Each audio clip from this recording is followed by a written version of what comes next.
Gotita de esperanza en medio de las tormentas. Reflexión diaria de Monseñor Marco Antonio Merchán Ladino, obispo de la diócesis de Vélez, para alimentar nuestro espíritu y animar nuestra confianza en Dios nuestro Señor.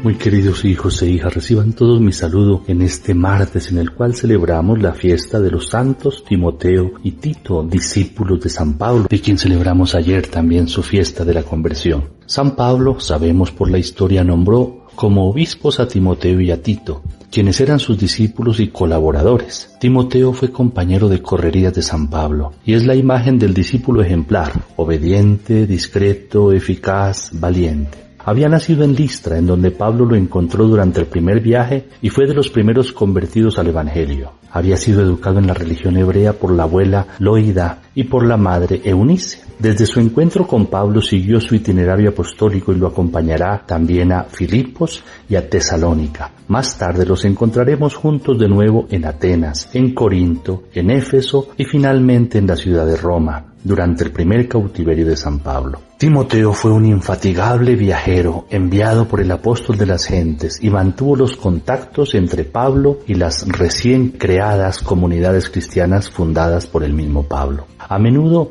le llevaba las cartas y le daba noticias respecto de las mismas comunidades. Entre los años 63 y 66, cuando recibió la primera carta que le envió Pablo, Timoteo era el jefe de la iglesia de Éfeso. Desde Roma, Pablo le escribió una segunda carta invitándolo a visitarlo antes del invierno.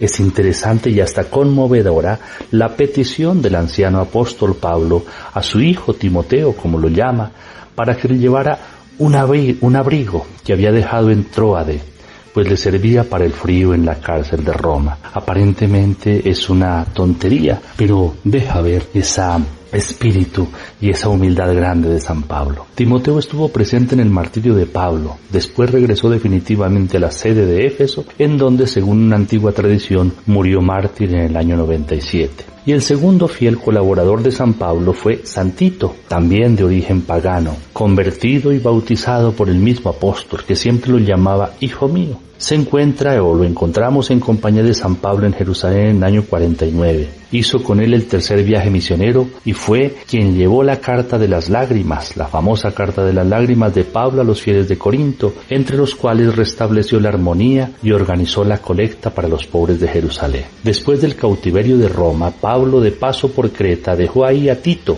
con la misión de organizar la primera comunidad cristiana. Aquí recibió la carta de Pablo. Es un documento muy importante porque nos informa sobre la vida interna de la Iglesia Apostólica. Después, Tito fue a Roma, donde su maestro, que lo mandó probablemente evangelizar a Dalmacia, el territorio ubicado hoy en la actual Croacia, en donde todavía hoy está muy difundido su culto a San Tito. Una antigua tradición dice que Tito murió en Creta de edad muy avanzada. La lectura del Evangelio de hoy nos muestra al Señor que se hace ayudar en su tarea misionera, pues envía a 72 discípulos para que vayan delante de Él a prepararle el camino. Dicha preparación ante todo deja ver la magnitud de la obra y la incapacidad del ser humano para poderla cumplir a cabalidad. En efecto, como dice el mismo texto, la mies es mucha y los trabajadores son pocos. Ante esta incapacidad se hace necesario poner todo en las manos del Señor, recurriendo a Él por medio de la oración. Rueguen pues al dueño de la mies que mande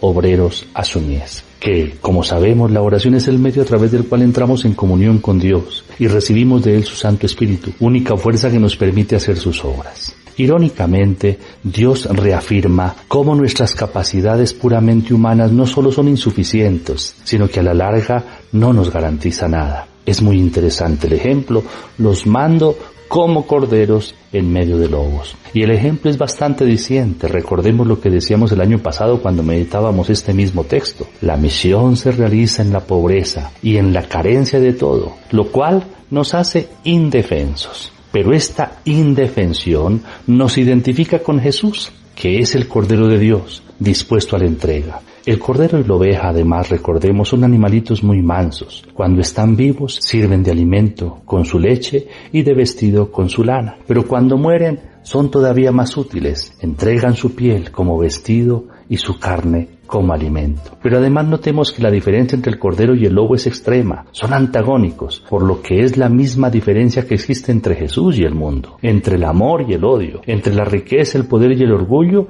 y la humildad. Y esto nos indica que como discípulos estamos llamados a marcar la misma diferencia. No podemos ser del mundo, ni podemos tampoco ser como el mundo quiere que seamos. Invoquemos hoy la protección de estos santos apóstoles, Timoteo y Tito, para que también sintamos esa llamada del Señor a colaborar en la misión y a elevar nuestras peticiones. La mies es mucha, los trabajadores son pocos. Roguemos pues al dueño de la mies que envíe trabajadores a su mies. Es una urgencia grande para la Iglesia y para la misión la presencia de más trabajadores. Que el Señor nos bendiga con abundantes vocaciones. Recibamos entonces en este día la bendición. El Señor esté con ustedes. Y la bendición de Dios Todopoderoso, Padre, Hijo y Espíritu Santo, descienda sobre ustedes y los acompañe siempre. Amén. Un feliz día para todos.